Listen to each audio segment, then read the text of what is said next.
Sorry.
राजा नल और महारानी पक्ष में बातचीत करते हैं। वो बार-बार प्रश्न करते हैं, क्या बात है, आप इनके परेशान क्यों, आप मुझे बताओ। राजा जीवन जाने से आग्रह करता है, लेकिन बार-बार जीवन जाने से आग्रह करने का मतलब आप क्या बातें सुनते हैं। तो राजा नल कहता है, मैंने कुछ काम किया है, उसका प्रायश्चित देना है, उसके लिए मुझे धन्यवाद जाना पड़ेगा। ये उसके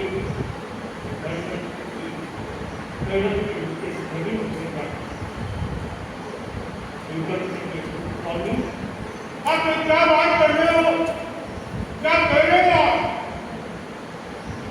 इतना कौन सा कार्य कर दिया आपने, क्या बात हो गया आपके हाथ से, क्या घटना घटी, आप विस्तार से तो बताओ। राजा इससे पहले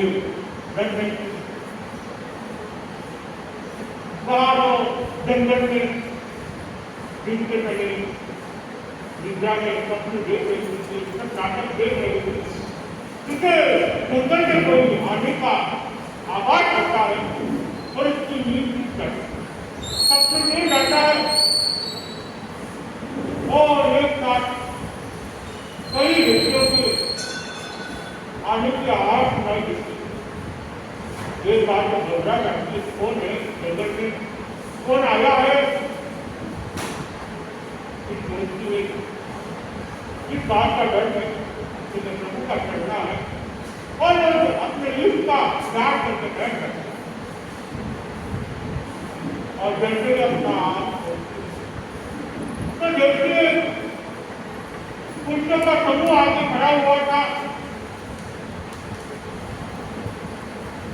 और देखते एक साथ इतने बड़े जंगल में कहाँ से आए हैं, अब उनसे मैंने बहुत सारे प्रश्न था और बच्चों के मन में प्रश्न उठने लगा कि ये किसी भी इस जंगल में क्या नहीं है, लेकिन बच्चों को तो एक भय था, पीछे डाकू आ रहे थे, तो बार बार उनसे मुख मुझ के देख रहे।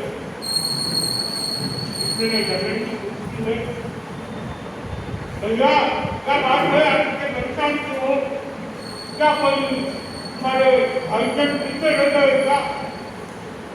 तो जमीन की अपना प्रश्न करती है। तो इसने सब कुछ कहता है, नहीं नहीं, हम सबका आ चुके हैं। फिर बार बार किसी मुझ के देख रहे हो तो बात करता, का जो मुद्दा होता है वो आगे आता है। वो पूछता है, बहन तुम जंगल में क्या कर रही हो, तुम कौन हो, हमारा परिचय? मेरा परिचय तो रहने दो, आप बताओ कि पीछे कौन आ रहा है, आप इससे घबराए हुए क्यों? का मुद्दा कहता है, हम व्यापार के लिए बाहर गए हुए थे, हम व्यापार करके वापस लौट रहे हैं, अपने नगर जा रहे हैं, लेकिन जिस रास्ते से आए वहाँ गुंडे डाकू रहते हैं, और अगर पता चल गया कि हम लोग वहाँ से निकले हैं तो हमें लूट लेंगे, मार देंगे, उसी का भय। बात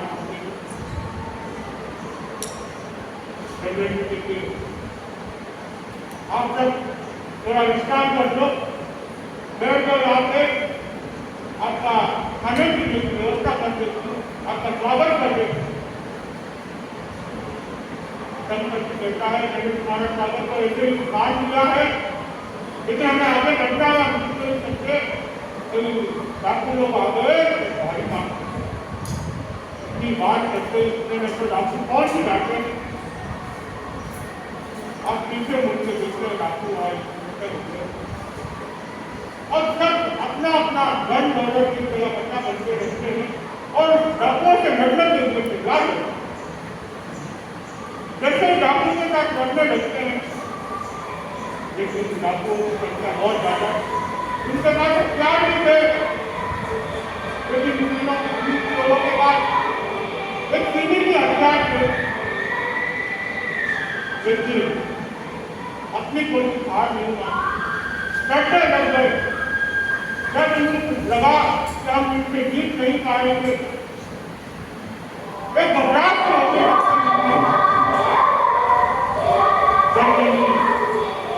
खड़ी होती है, अपना शस्त्र वो सोचकर भेजे, अपना कर्तव्य निभाना चाहिए, मुझे इनकी रक्षा करनी चाहिए। और जैसे ही युद्ध के मैदान में जाती है वो भी खड़ी हो जाती है और सबसे आगे आगे खड़ी हो जाती है।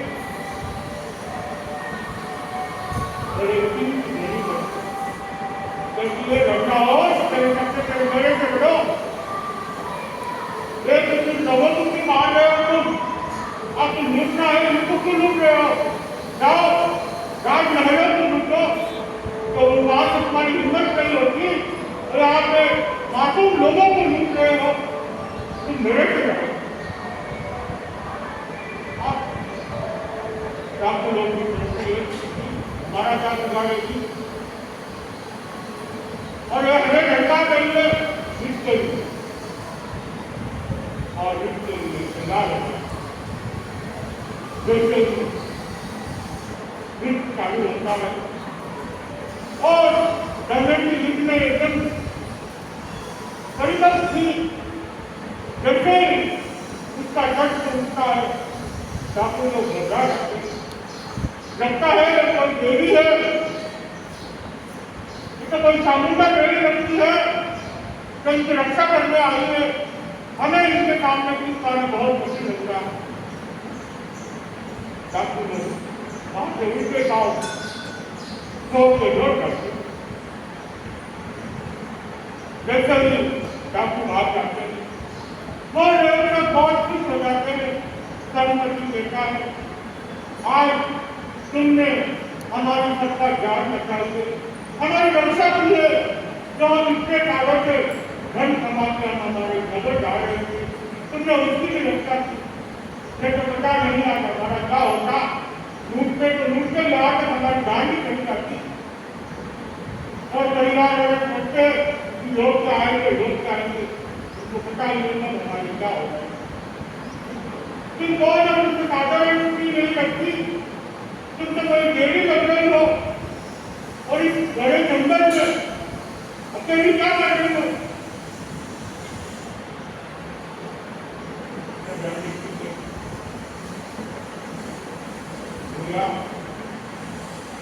मैंने कोई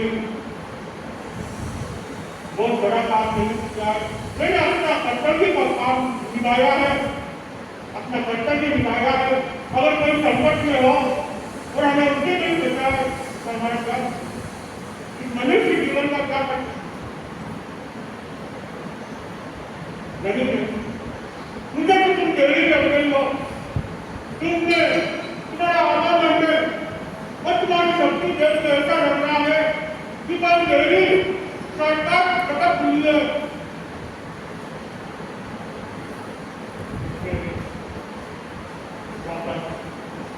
अपनी बात करते हुए देखा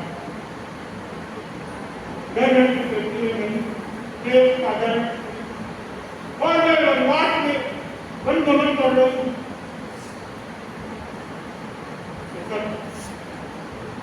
चर्चा करते हैं क्यों नहीं अपने संत इसे बना दे और इसे अपने साथ देते हैं, ये अपने के मन में और इसे भी सहारा मिल जाएगा, अपने को भी एक संपत्ति मिल जाएगा, एक अच्छा विचार मिल जाएगा और हमारी रक्षा भी हो जाएगी।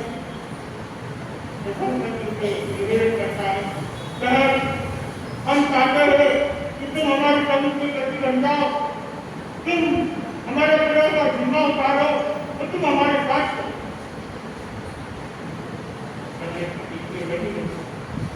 मुझे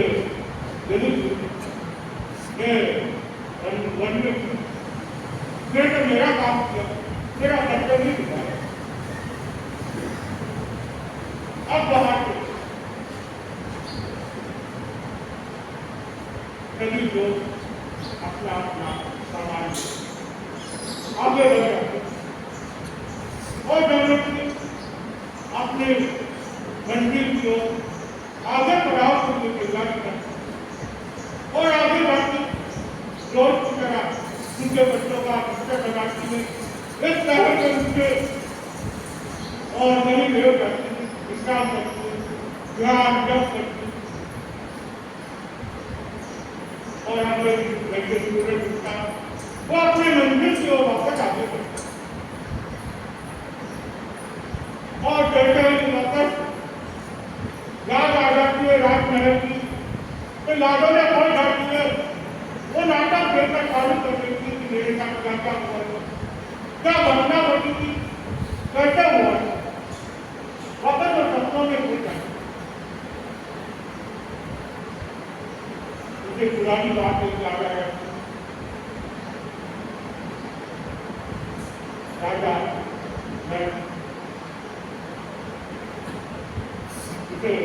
ब्रह्मन को देखा, देखो कभी ऐसे दिन आता है तो तुम घबराना मत, तुम अपनी सुरक्षा करने के लिए सब सीख लो, कहीं काम आएगा तुम्हारे। उसमें राजा की बात मान के सब सीखा था, तो उसे अभी कल ही काम आ गया था, तो कल ही मेरे काम आ गया, अगर मैं नहीं सीखती तो मैं कैसे उनका बचाव करती, क्या बचा उनके पास तक मेरा क्या होता। तो वो बात याद आ गई राजा और वो किसी राज्य में बहुत जाती है, जबकि याद करती है राजा को आंखों में धाराएं बहने लगती, रोने लग जाती है, कहने लगती है सब रात बैठा है तो मुझे इस जंगल में छोड़ कर चले गए, कम से कम बोलने से जाके कहा जा रहा आपने इतना भी नहीं पता कि मेरे साथ क्या बीत रही है, मैं कैसे जंगल में बीत निकालूंगी। कहीं आपने ये सोचा होगा कि मैं क्लियर नहीं जाऊंगी या ससुराल नहीं जाऊंगी, तो मैं कैसे जा सकती हूँ आपके बिना, ना तो क्लियर जा सकती हूँ, मैं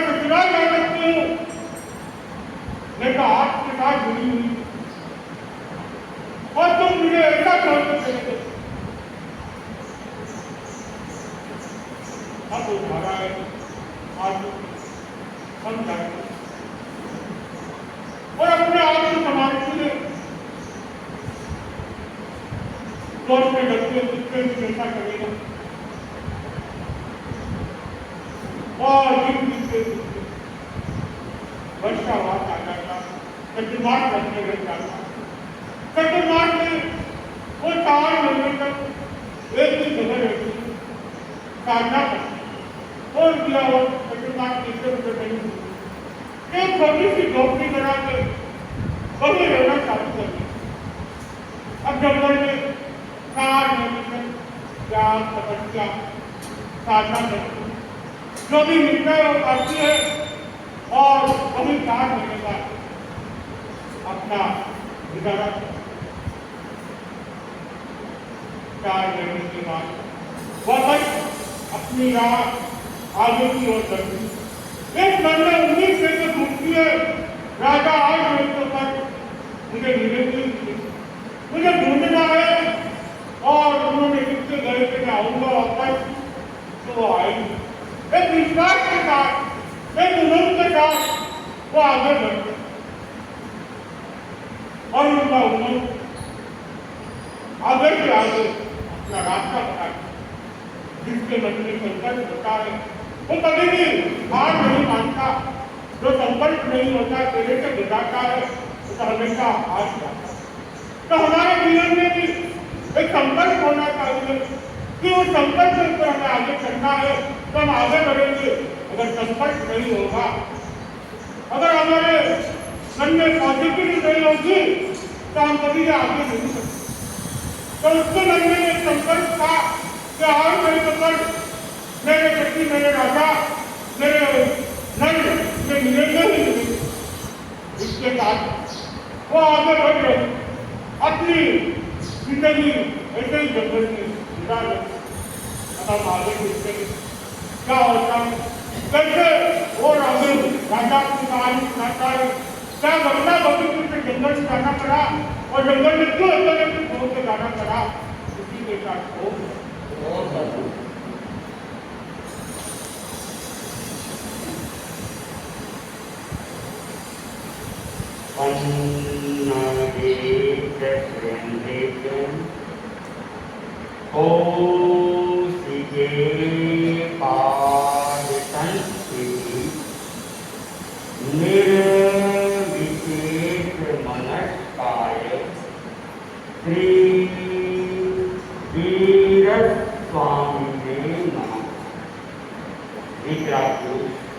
भगवान महावीर को वीतरागता की महान साधक महान तपस्वी युग प्रधान आचार्य महात्मा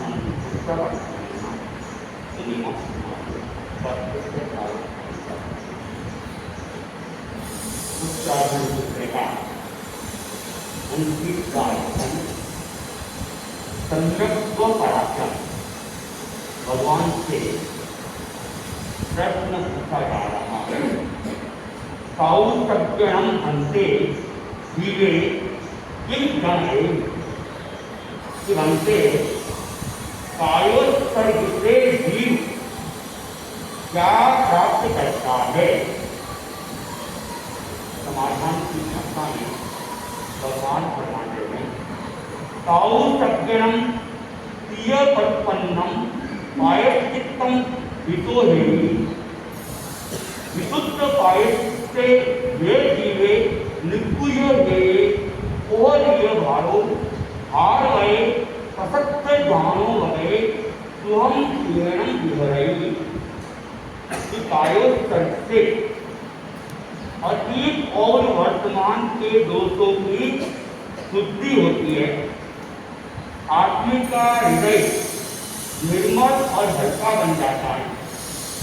जैसे हार वायु का भार उतार दिए जाने पर उसे सुखानुभूति होती है, आराम मिलता है, उसी प्रकार कायोत्सर्ग से व्यक्ति विश्राम की दिशा में आगे चला जाता है। अध्यवसाय प्रशस्त हो जाते हैं, और तटस्थ विचारधारा वाला आदमी सुखपूर्वक विहार करता है। तो कायस्थ के लाभ बताएंगे कि कायस्थ करने वाला अपने अतीत को और अपने वर्तमान दोनों ही स्थिति, दोनों ही कालमान को पवित्र कर रहता है, शुद्ध कर रहता है। वर्तमान तो शुद्ध होता ही है, लेकिन उसके द्वारा जो निद्रा होती है, निद्रा से अतीत में बंधे हुए कर्मों का निर्जन होता है, घट जाते हैं और आत्मा की शुद्धि हो जाती है। और जब आत्मा की शुद्धि होती है तो हृदय निर्मल कर्म मल से रहित हो जाता है, हल्का हो जाता है। जैसे उदाहरण दिया गया कि कोई भाई है जो वजन को उठा के जा रहा है और चलते चलते थक गया है और उस वजन को बीच में जब उतार दिया जाता है, नीचे रख दिया जाता है, तो वह अपने आप में हल्केपन को अनुभव करता है और वह हल्कापन उसके सुख की अनुभूति का कारण बन जाता है, सुखानुभूति का कारण बन जाता है और वो अपने आप में महसूस करता है कि मुझे क्या है, आराम मिल गया है। तो कायस्थ के द्वारा भी शरीर क्या होता है, शिथिल हो जाता है, हल्का हो जाता है और उससे कर्मों की निद्रा भी होती है, तो आत्मा को शांति की अनुभूति भी होने लग जाती है। तो कायस्थ ये अपने आप में जैन साधना पद्धति का एक विशिष्ट शब्द है और केवल शब्द ही नहीं है, विशिष्ट साधना। और भगवान ने साधुओं के लिए तो दिन में अनेक बार कायोस्तर की प्रेरणा दिए, शिक्षा दिए, या ये कहे कि उसका विधान बनाया है। प्रतिक्रमण करते हैं, प्रातःकाल भी करते हैं, सायंकाल भी करते हैं। तो प्रातःकाल और सायंकाल के प्रतिक्रमण के अंदर कायोस्तर किया जाता है। कहाँ किया जाता है पता आप लोगों को? प्रतिक्रमण में कायोस्तर कहाँ किया जाता है?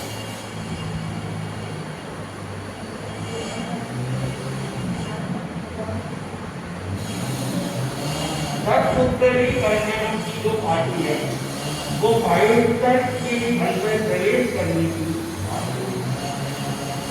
और उसके बाद ध्यान किया जाता है।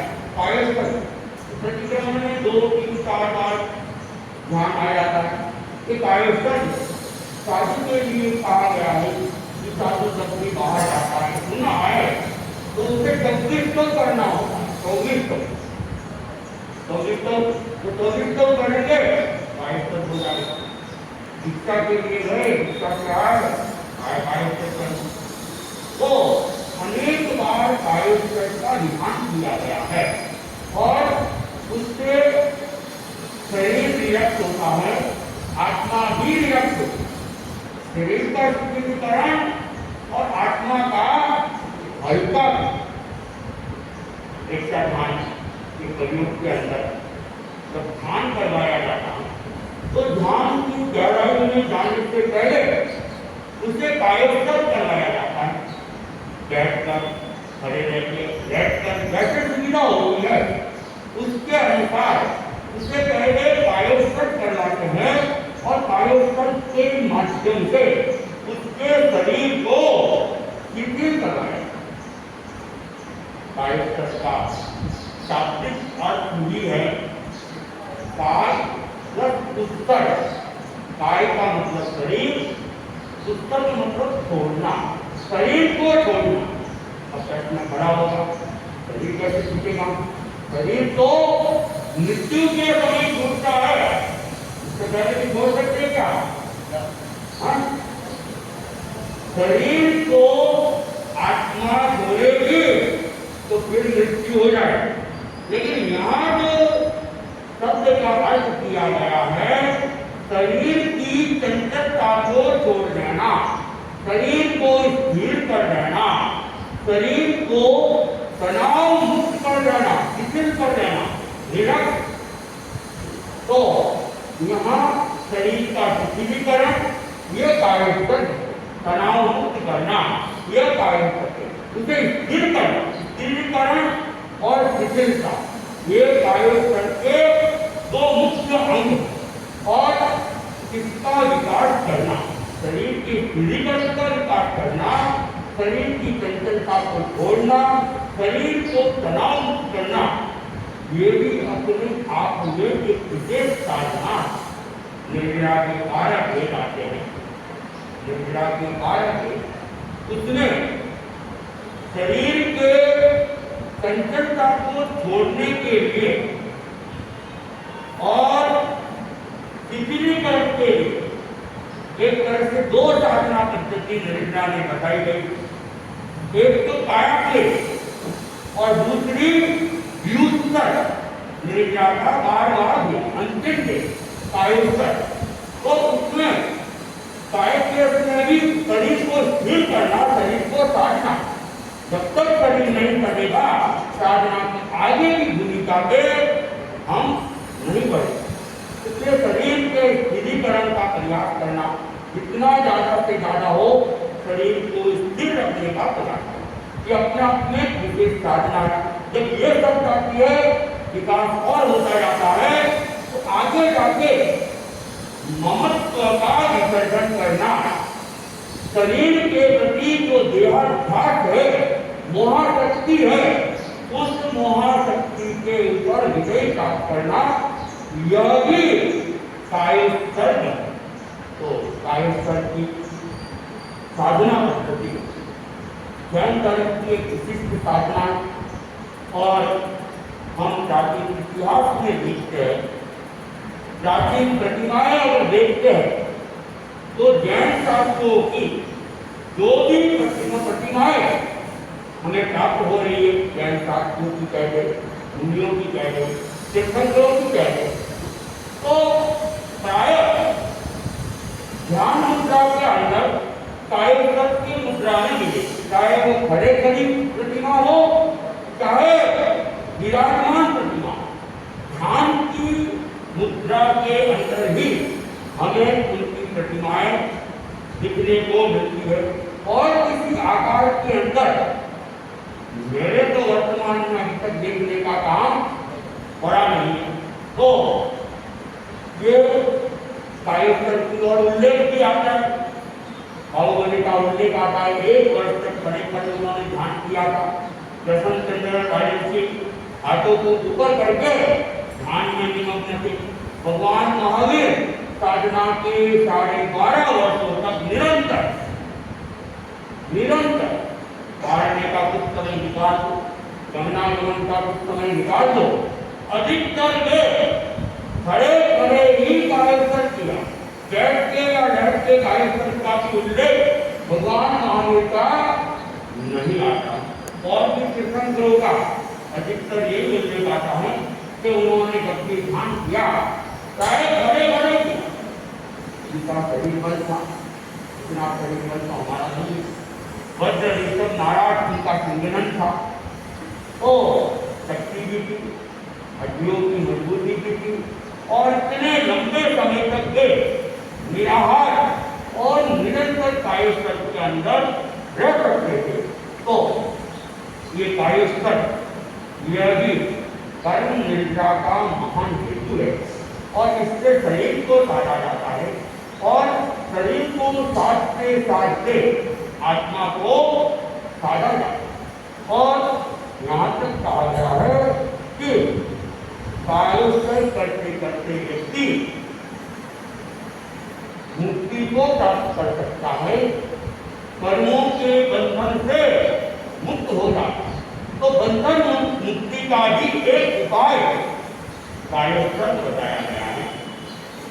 एक घटना भी आती है, एक सेठ था,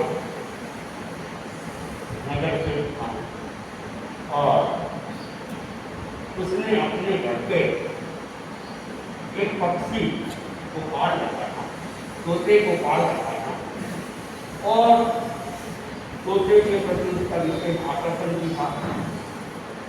जो पशु पक्षियों को पालते हैं तो उनके प्रति एक आकर्षण उनका रहता भी है और उनका ध्यान भी रखते हैं लोग। उनको कह सकते हैं कि पशु प्रेमी था या पक्षी प्रेमी था, कुछ भी कहा जा सकता है। तो वह जो तोता था, वो तोता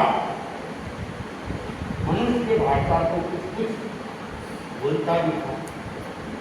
अभ्यास करवाया जाता है तो पक्षी भी मनुष्य भाषा का प्रयोग कर रहे हैं। उसमें विशेष करके तोते का उल्लेख तो कीजिएगा, कुछ तक वह रख जाता है और उससे बार बार बुलाया भी जाता है। और ज़्यादा प्रशिक्षण दे तो और ज़्यादा उसकी भाषा का विकास भी हो जाता है। तो एक बार उस गांव के अंदर एक महात्मा जी का आना हुआ और महात्मा जी वो प्राय जहाँ भी जाते लोगों को धर्म के लिए प्रेरित करते, धर्म का उपदेश करते और उनकी कोई समस्याएं होती, कोई जिज्ञासाएं होती तो उसका समाधान भी वे करते रहते थे। तो नगर के अंदर चारों तरफ महात्मा जी की चर्चा करने लगी और महात्मा जी के प्रवचनों के अंदर धीरे धीरे धीरे संख्या बढ़ने लगी। एक दिन नगर सेठ ने सोचा मुझे भी महात्मा जी का प्रवचन सुनने के लिए जाना। तो सेठ जी तैयार होने लगे और जब जाने लगे तो वो सोचा, उसने सेठ जी को पूछ लिया, सेठ जी आप आज कहाँ जा रहे? तो सेठ ने कहा कि नगर के अंदर महात्मा जी आए हुए हैं, मैं महात्मा जी की कथा सुनने के लिए जा रहा हूं। तो तोते ने कहा आप जा तो रहे हो, मेरा एक प्रश्न है, आप उस प्रश्न का समाधान महात्मा जी से लेके आया। तुम्हारा फिर कौन सा प्रश्न है? मेरा भी प्रश्न है, मेरी भी जिज्ञासा है कि क्या है कि महात्मा जी को पूछना बंधन से मुक्ति कैसे हो सकती है।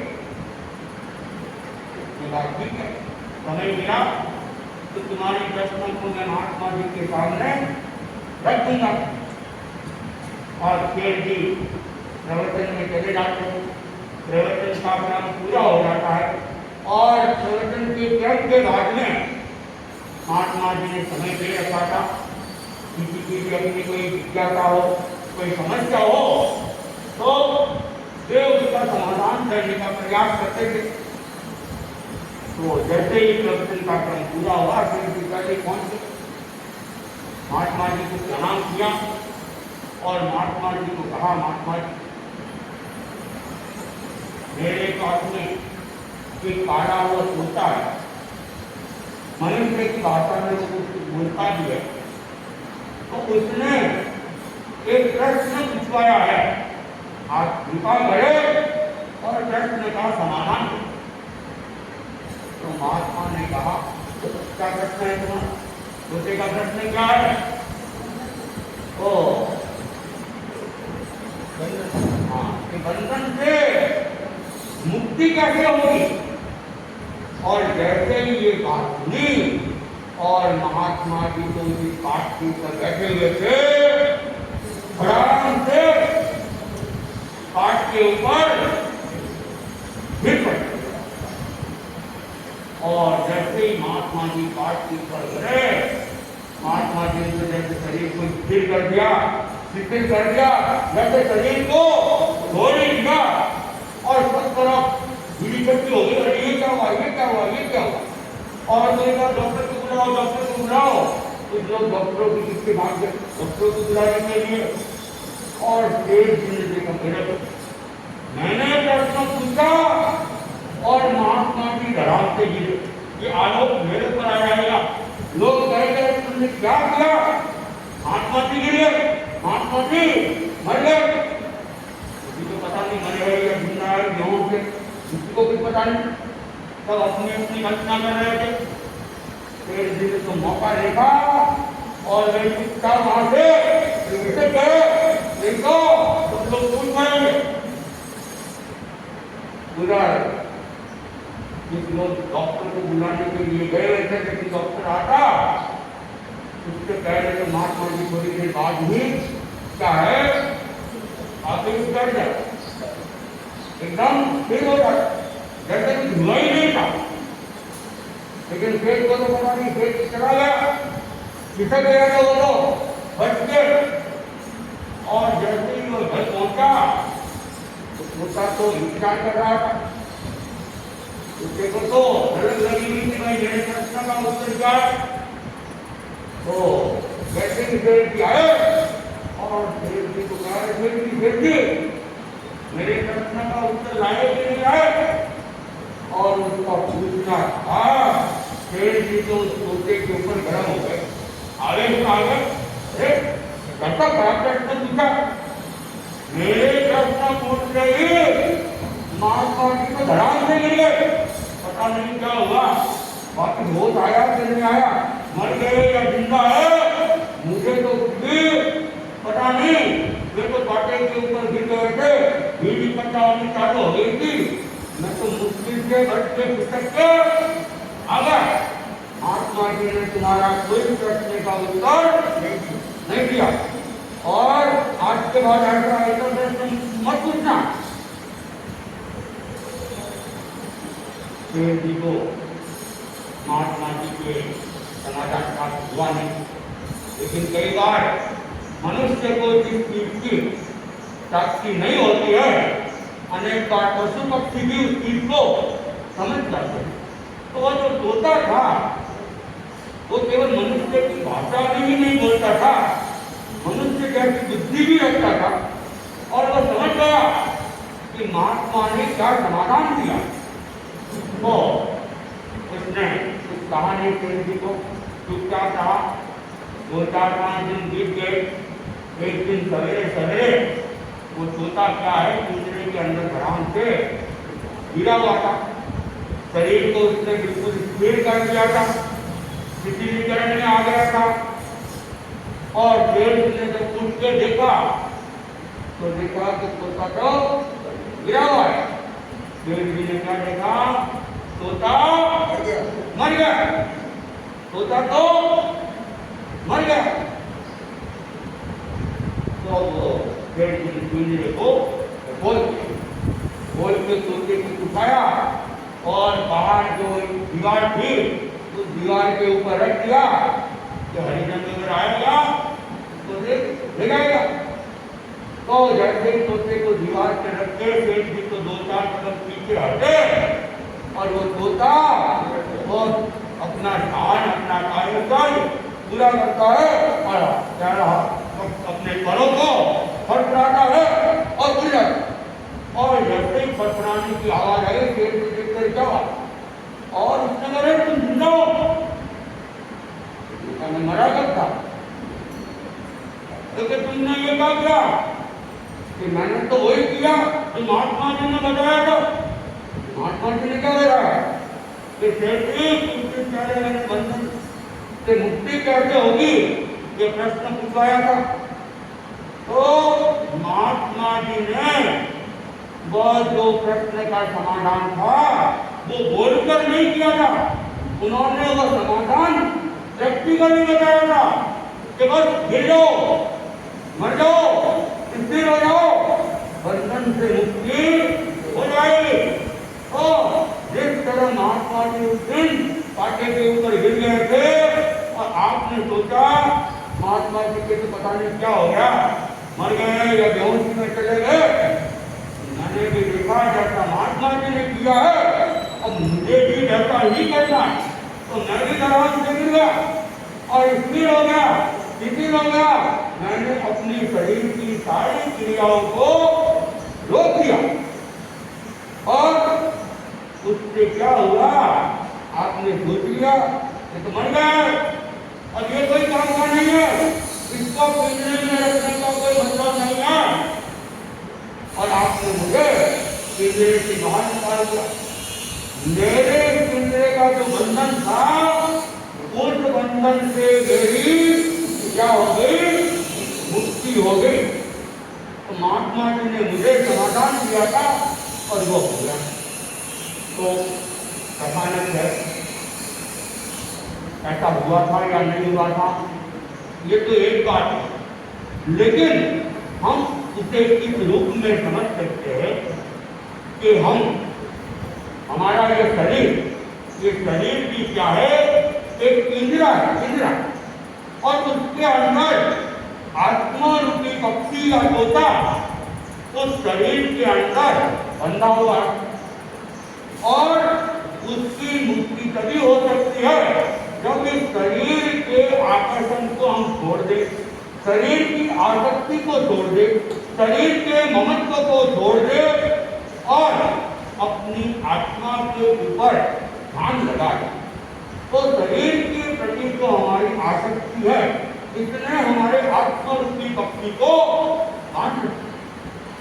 इस आसक्ति को जब तक हम नहीं मिटाएंगे हम भी बंधन में रहेंगे, और जिस समय हम इस शरीर की आसक्ति को छोड़ देंगे, शरीर के प्रति हमारा आकर्षण नहीं रहेगा, तो मुक्ति की दिशा के अंदर अग्रसर हो जाएंगे। चक्रवर्ती भरत छह खंड का अधिपति, लेकिन अनासक्त चेतना का धनी, और निरंतर वह अपनी आत्मा की तरफ ध्यान करता था।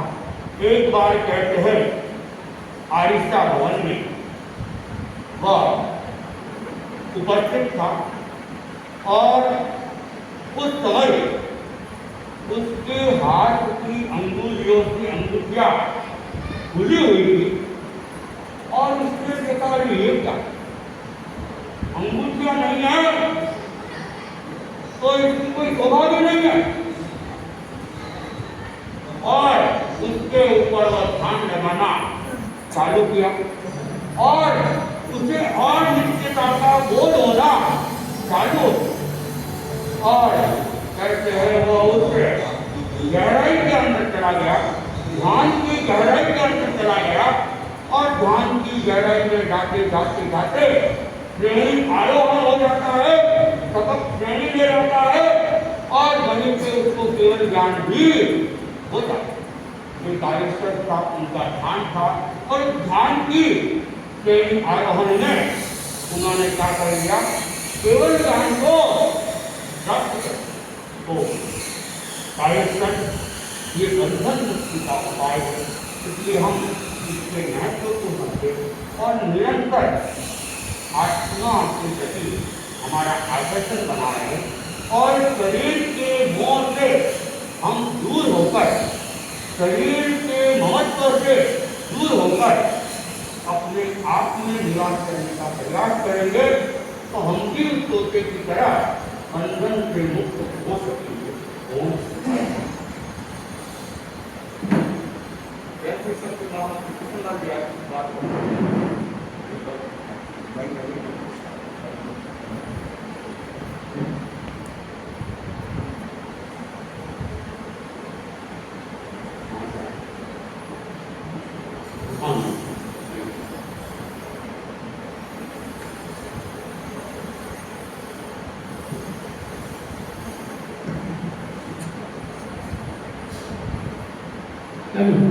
हेलो, बोलिए जिस शासन देव की।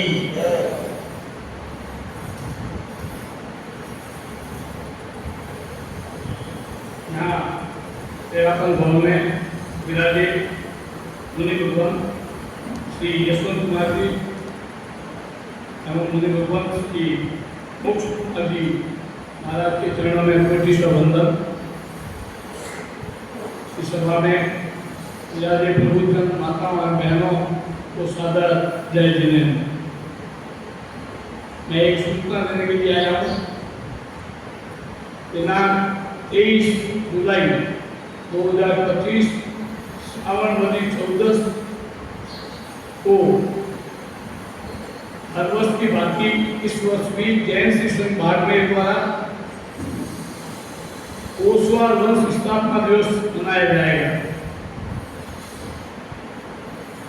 उस दिन सकल संघ के साथ प्रवचन विद्यापीठ के पास जहाँ मणिपर सुरेश्वर जी महाराज साहब विराजे हैं, उस पंडाल में सभी साधु भगवंतों का जो यहाँ बाड़मेर में विराजे हैं उन सभी का प्रवचन वहीं रहेगा। इसमें सभी कर्तव्य समाज, अचलव्य समाज, तेरापंथी समाज, इस्लामी समाज, दिगंबर समाज, सभी को हमने निमंत्रित किया है। आज यही सूचना यहाँ देना है कि 23 तारीख को मैं मुझे गुरुओं से निवेदन करूँगा कि यहाँ व्याख्यान बंद रखें और आपकी मिश्रा भी वहाँ रहेगी, तो आप भी वहाँ समय पे 9 बजे वहाँ पधारें और ओसवाल स्थापना दिवस के संबंध में वहाँ सभी मुनि भगवंतों का और कुछ भक्तों का भी उद्बोधन होगा। तो आप सभी को 23 तारीख को 9 बजे विद्यापीठ के पास कर्तव्य समाज द्वारा जो मणिपुर सुरेश्वर महाराज साहब के व्याख्यान के लिए जो पंडाल बना हुआ है वहाँ पर यह कार्यक्रम होगा। आपसे सभी से निवेदन है कि आप समय पे बता रहे हैं, सारे संघ वहाँ रहेंगे। इसके स्नान की थोड़ी तकलीफ हो सकती है, तो आप यदि 9 बजे बताते हैं तो इसमें भी आपको सही उपलब्ध होगा। यह मेरी विनती है और आप सभी बता रहे हैं। और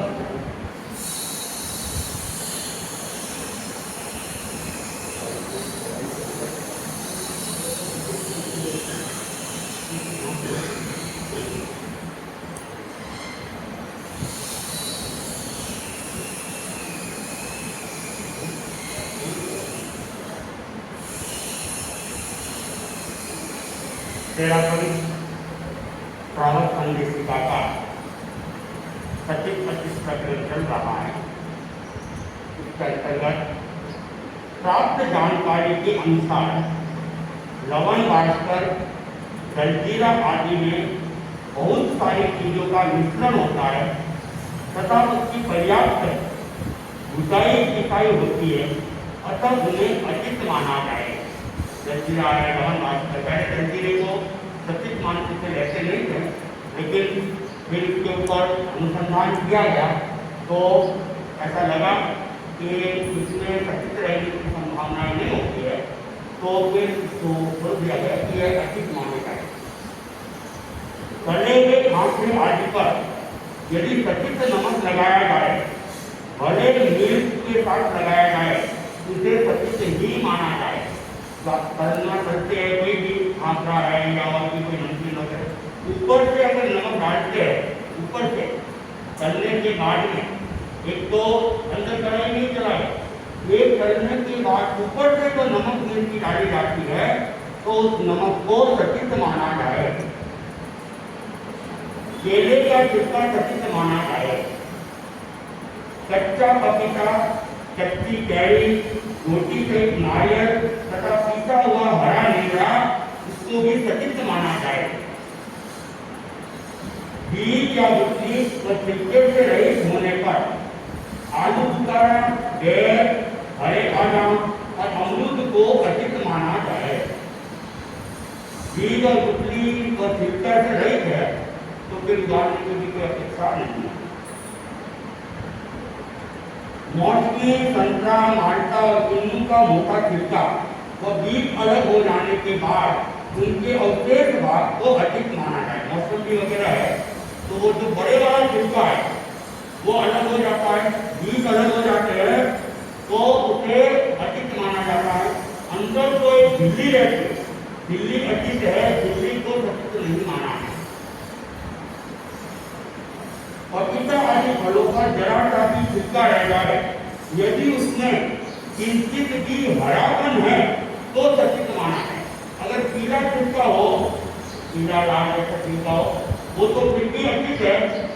हरा अगर एक ईंट इतना भी हरा दिख रहा है तो उसे फिर सटीक माना जाएगा। बाजरी के आटे तथा न सेके हुए मूंगफली के गोटे को सटीक माना जाए। बाजरी का आटा है, उसमें बाजरी के दाने छाटने के बाद भी कई बार रहने की संभावना रह जाती है। या जो मूंगफली का जो मूंगफली है वह भी अगर जब तक उसको या तो बांटते नहीं है, सीखते नहीं है, तब तक वह सटीक ही मानी जाए।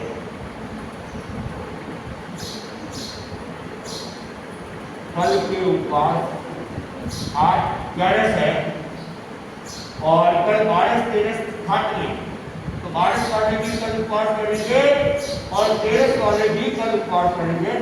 तो आज के उपवास की बारी सुमन जिरावला, सरोज बोहरा। कल 12 के उपवास साक्षी जैन और इंद्रा सोलंकी और 13 के उपवास ज्योति देवी सिंह, वीरेंद्र चौपड़ा। और एकर्षण की बारी आज तुलसीबाई सिंह जी का और कल का एकर्षण ममता गोलेचा।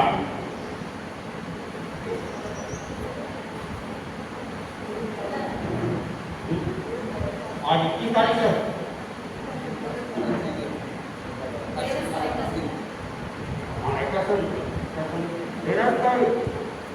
तेरस का एकर्षण भावना बुलट, भावना बुलट।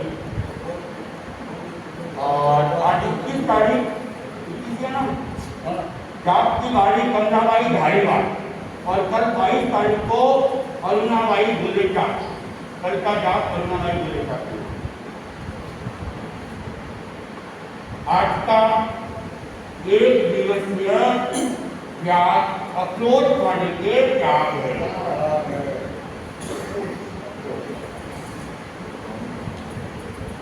उपवास बाद में बता दूंगा मैं। एक बार महिला मंडल का क्रम है, छोटा सा कार्यक्रम है, 4-5 मिनट का होगा।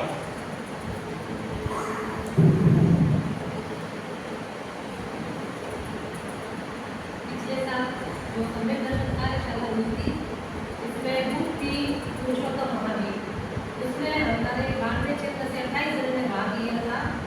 और गौरव की बात है कि 28 में से 4 जने ऑल इंडिया में टॉप फॉर्मेट में गए। अभी उनका दीक्षांत समारोह उदय के सानिध्य में 28-29 को रखा गया है, वहाँ से जाएंगे जो टॉप फॉर्मेट में रहेंगे। और आज जो ये सर्टिफिकेट ले रहे हैं, साथ में प्राइज ले रहे हैं, तो ये जो 28 के ग्रेजुएट परिवार है, मुकेश जी जैन एडवोकेट और हिमांशु जी जैन एडवोकेट, तो इनकी योजना है। और इनसे मेरा निवेदन है कि वो आए और जो भी है प्रतियोगी निवेदन कीजिए।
नेहा साकेत,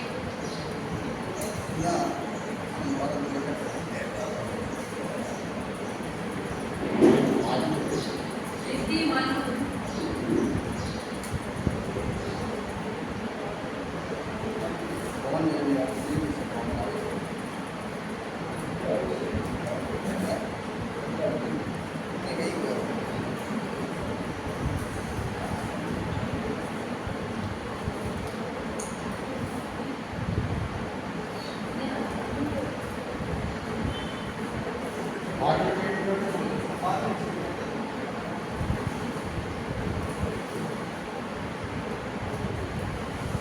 मंजू चोपड़ा। अब मेरा निवेदन तेरा सभा के अध्यक्ष गौतम जी बंगाली से कि वो आए और कुछ प्रतिवादियों को प्रश्न करें और तेरा सभा के मंत्री गौतम जी को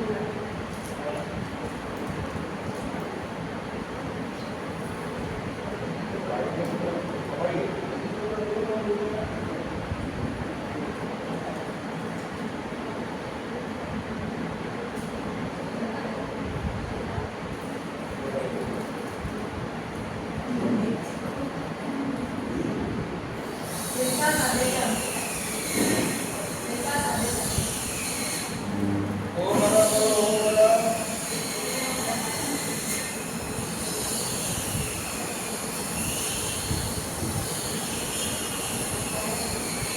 कृति जैन,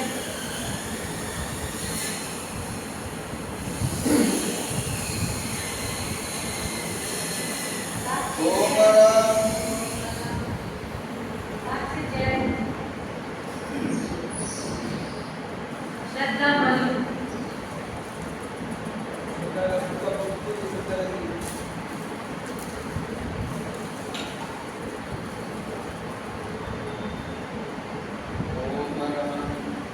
रिद्धि मालू,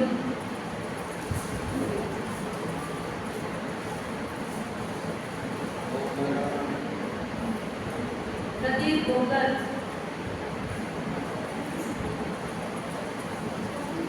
कीर्ति,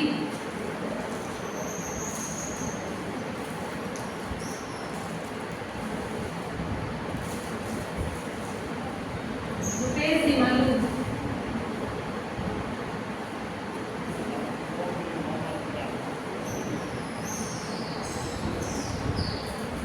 रुचिका जैन,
सकते हैं।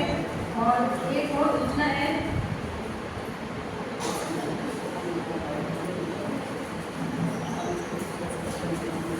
ये क्वेश्चन आंसर के जो पेपर है उसमें क्वेश्चन आंसर है इजी है एकदम 30 जितने भी क्वेश्चन आंसर है उनका आंसर अ पर देना है। तो आज का टाइम है, कल का टाइम है, परसों सबमिट करना है। एकदम इजी क्वेश्चन आंसर है, तो बनकर आएंगे लगभग तो सबके राइट होंगे, तो ज़्यादा होंगे तो उनको फर्स्ट सेकेंड थर्ड के द्वारा ये लकी ड्रॉ के द्वारा फर्स्ट सेकेंड थर्ड निकल जाएंगे। तो जो इश्यू को वो मेरे से लेके जाएंगे।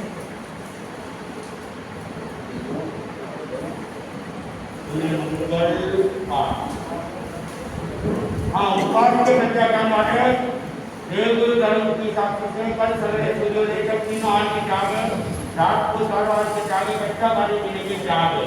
एकादश का कच्चा काम देवगुरु धर्म की शास्त्र को कल सवेरे सूर्योदय तक एक बार एक जगह 1 घंटे से अधिक खाने का त्याग है, सचित खाने के त्याग है, कच्चा बारी पीने के त्याग है, रात को 8:30 के त्याग है।